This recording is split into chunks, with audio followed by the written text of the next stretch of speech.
Hi there, I'm Stacy, the Encaustic mixed media artist behind Studio Stacy. I work and create out of our home here in Northeast Ohio in a large, messy, light-filled studio.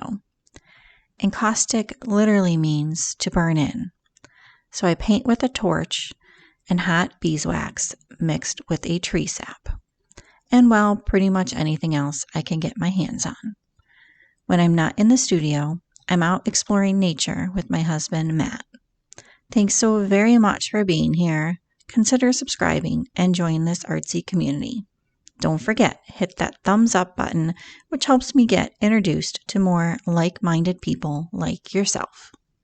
Happy Friday. Now, I know I don't normally start a vlog at the end of a week, but today I have all of these panels that I have prepped and painted the last several days. I want to get the studio cleaned up so that I can find my work table again and start some more encaustic sketches. And I also am going to be making some encaustic medium today, which is why I turned the camera on, because I thought maybe you would like to see how I make some encaustic medium. But first, in the meantime, I want to get all of these panels picked up, stacked up, and put somewhere in a neat pile because, try not to make you too dizzy here, but if I spin around, you will see the state of the work table. And there is absolutely no way I can paint on this at the moment. If you happen to miss the video about making these encaustic panels and are interested in how I create, or rather we create, my husband and I, these encaustic cradle panels that I paint on, I will link that video up here. So making the encaustic medium isn't difficult, but it can be a little bit time consuming. It's kind of one of those mundane projects, if you will, where you have to let some things melt down, and it's kind of a lot of just standing around making sure things don't get too hot and things like that. So this is why I thought I would make the medium while I'm moving the panels and reorganizing that area, because I'm going to be in the studio, so it's going to be easy for me to watch this melt, not get too hot, and make sure the temperature stays okay. And it'll give me something else to do while this is going on.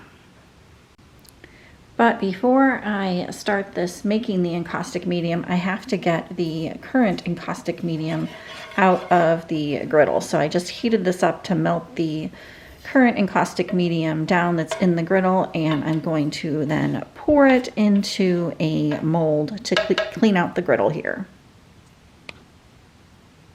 So to make encaustic medium, you need a few things. You need something, of course, to hold the medium in, and a heat source. I use a frying griddle, I think is what it's called. Anyways, it already has a heat source to it, and it's nice and convenient that way. You also need a temperature, a surface thermometer of some sort. You need some damar resin, which is a tree sap, and you need refined beeswax. I get my refined beeswax from a company called Dandant, and it comes in 1 pound blocks, which is nice and convenient for measuring purposes. First up, you need to melt the damar resin. So this is where the surface temperature thermometer comes in handy, because it needs to melt at a higher temperature than your normal beeswax would melt at. So I just turn this up in really small, tiny little increments till I get to the right temperature.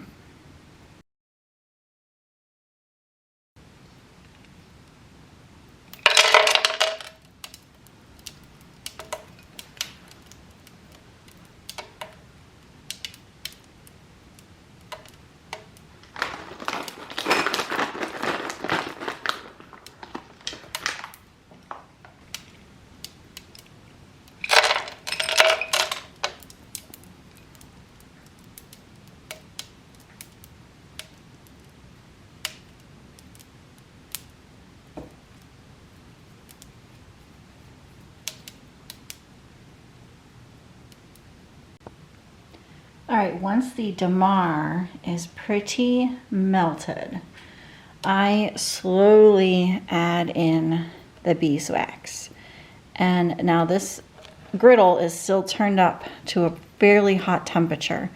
And so I'm just gonna add in just a little bit of beeswax, and you can see how sticky, hopefully you can see how kind of sticky and goopy that damar is there. But as you kind of slowly start to add in some beeswax, it will melt down further and get incorporated in further. But this is where you have to be really careful to not melt the beeswax at too high of a temperature, and I'm pretty soon going to turn the temperature back down. Okay, so here you can see this is a little bit more liquefied, and this is about the point where I decide to turn the temperature back down just to make sure nothing gets too hot. I don't reach a smoking point, and everybody stays safe and the medium comes out nicely. I just wanted to address one more thing. You can see like here quite a few different little specks, dirt pieces, if you will, in this medium, and I'm not worried about that right now. The dirt specks are actually, I believe, tree bark. The damar resin is, like I said earlier, a tree sap. So it's a natural product, and with that natural product, you're going to get some debris in it. Now, some encaustic artists like to filter their damar resin, and I will show you how I get rid of that debris in a later step. All right, so I'm going to let that wax back there melt, and then I'm going to add in 2 more pounds of the beeswax. I like to kind of add it in 1 pound at a time, just to make sure that the griddle doesn't get too overheated, if you will, and that all the beeswax easily incorporates in. And so that brings me to my other point, is that every encaustic artist that makes their own medium has their own recipe, if you will. And I encourage you, if you haven't made your own medium before, to take a peruse online, look around, see what each artist is doing, and then also experiment yourself. Like, what would you prefer? More harder wax? Do you like a softer encaustic paint to work with, or encaustic medium? You know, it's kind of all a little bit of a personal preference depending on how you are painting and using the medium. I personally, my recipe is 1 pound of refined beeswax to a 1/4 cup of damar resin. And that's usually what works with me. Now, some of that damar resin may get, I may filter some of that out a little bit, and you'll see later on in this process. But for the most part, that's my recipe, and that is what works for me. All right, I wanted to show you one thing, kind of what I was talking about when some of that damar resin gets filtered out a little bit. I don't know if you could hear this, but the spoon is sticking in this corner, and every griddle is going to have a cooler spot and hotter spots, and this particular griddle has a cooler spot right here. So that sticking is the damar resin kind of down there, and so I'm just using a wooden spoon so I don't damage the griddle, and just kind of scraping along there and trying to make sure that all of the damar resin gets incorporated in. Now, I don't know if you can see the end of that spoon. It starts to pick up a little bit of that debris as I'm scraping it along the pan. So, like that. So what I do with that is I just wipe that off onto a paper towel, just because it's less to deal with later, and it's not really getting incorporated into the wax at this point in time. So that's what I mean by some of that damar resin I end up filtering out. It's not a lot, as you can tell, but it is a little bit. All right, so the beeswax is now fully incorporated in with that damar resin. Everything is melted down and mixed together nicely. So I'm getting ready to pour it into this silicone bread mold. And I put down a nonstick oven mat onto the work surface just in case I have any spillage going on from pouring the medium into this bread mold. It saves my workspace and it makes for nice and easy cleanup. I also wanted to make sure I mention one more thing. The bottom of the griddle, there is some debris that still kind of gets caught up in that. So I just take a paper towel and wipe all of that debris out, and it cleans the griddle off nicely and also gets rid of some extra debris. Okay, I'm gonna let that encaustic medium cool for a bit, go down, have a quick lunch break, and start some dinner. We are doing chicken fajitas tonight, and I'm gonna cook the chicken in the crock pot for several hours. So that's why I'm starting dinner at noon. Okay, here is a chicken fajita crock pot recipe. And you will see I have very precise measurements going on. But basically, I add in whatever chicken breasts I have on hand, some chicken broth or chicken stock, some lime juice. Sometimes I used fresh squeezed lime, sometimes just regular old store-bought lime juice, and some taco sauce. Again, not measuring here at all. Apparently, when I make paint, I'm more of a precise measurer than when I cook. Kind of a funny thought there. And then some lime seasoning and Fiesta lime seasoning. Turn the crock pot on high and cook for, 4 or 5 hours, whenever the chicken is done. I've let the wax, the encaustic medium, cool for about a half hour, maybe 45 minutes-ish in the silicone mold. And you'll see I'm about to pop them out. They come out pretty easily. And you'll see some of them the debris has sunken to the bottoms, and it's usually like one of the last couple ones that I've poured. The debris sinks to the bottom. The rest of them stays pretty much debris free. So I'm gonna pop them out of the mold and then let them cool outside of the mold for probably another half hour, 45 minutes-ish. Half hour, 45 minutes-ish. And then I will scrape that debris off, which I will show you guys what I do with that. Okay, these are pretty cool. They're still a little bit warm, and that's how you want them. You want them warm. Otherwise, you won't be able to scrape the debris off of them because they'll be too solid and hard. So I'm just going to use a loop tool and scrape off the bottoms of the dirty ones until I come up with a pretty clean wax. So let me show you how I do that. Okay, I went with the dirtiest one because it's easiest to see the speckles in this one. So basically just flipping it over because everything has sunk to the bottom here.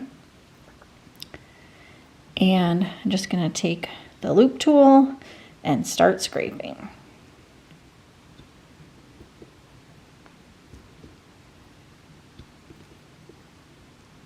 And you don't want it too hard or it's really hard to scrape into, but you don't want it too soft because you'll eventually get to a layer that has not solidified yet if it's too soft.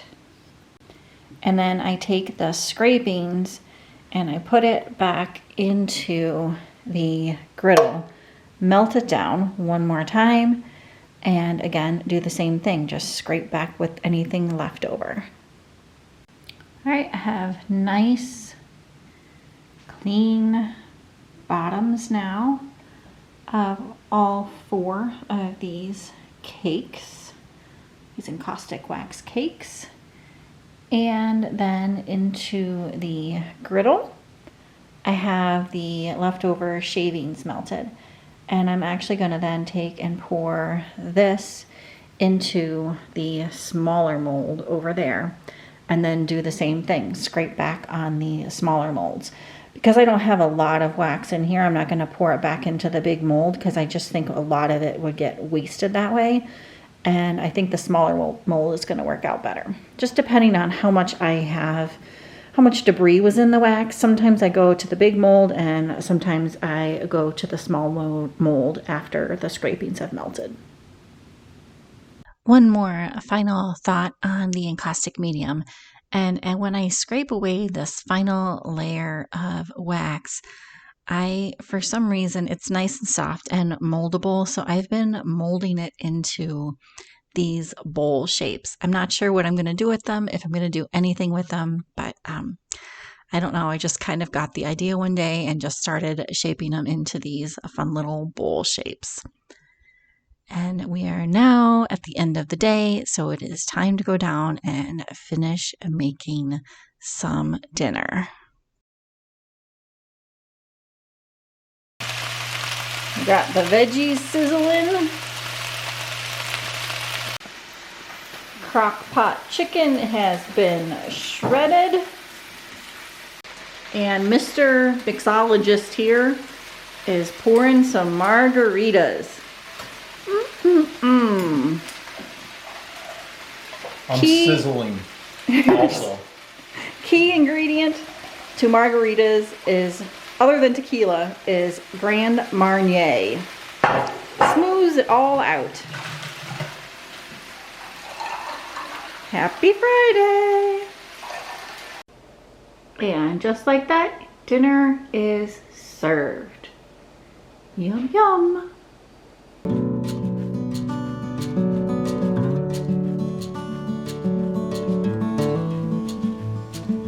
Good morning. It is another beautiful start to the week. This morning I have some computer work to do, and then hopefully I'm going to get started on a few more sketches. Okay, so I'm getting ready to start a couple sketches, and I wanted to flip the camera around and show you the backgrounds that I'm starting with. And while they're not bad backgrounds, they're kind of on the plain side. So I think what I'm going to do is add a few more colors to them and mess around with the backgrounds just a bit before I put the image down. All right, so you can see these are three very different backgrounds. This, I have a little bit of an idea, and I just want to add maybe some pinks and purples into it. Other than that, this one is pretty good. All right, I'm using about 3 colors of India ink, a jar of water, and a really old, crusty chip brush.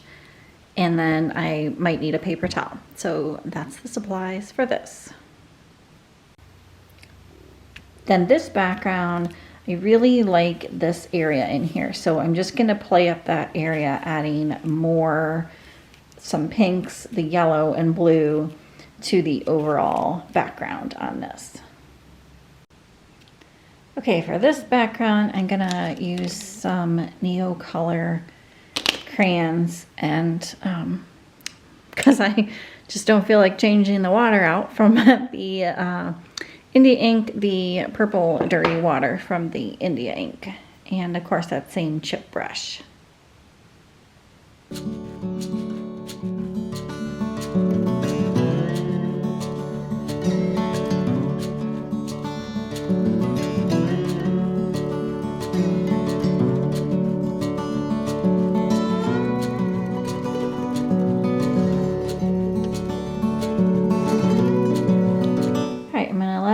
These two dry, and you can see very different. The India ink is a lot bolder in color than the Neo Color crayons, and I should have said both of these do have a clear Encaustic Medium down on them, which is why things are really running and not soaking in. And then there is this background, which is interesting, you know, with these splash marks and things like that, but it is very, very plain. So with this one, I think I'm going to add some blues and yellows to it. And this I might use encaustic wax for. I'm not positive yet.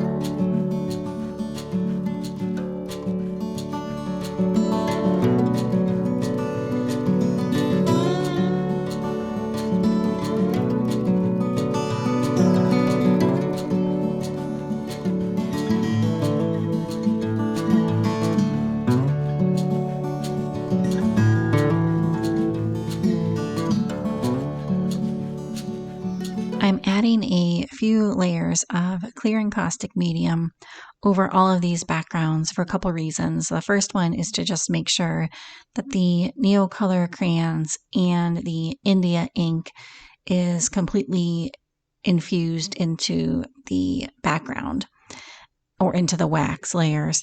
And then the other reason, because the other one has encaustic paint on it, I don't really need to add any encaustic medium over top, but I just want to push that background back just a little bit farther.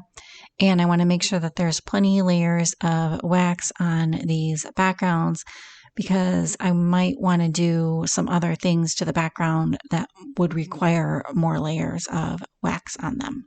Things like embedding pictures and incising lines and things like that.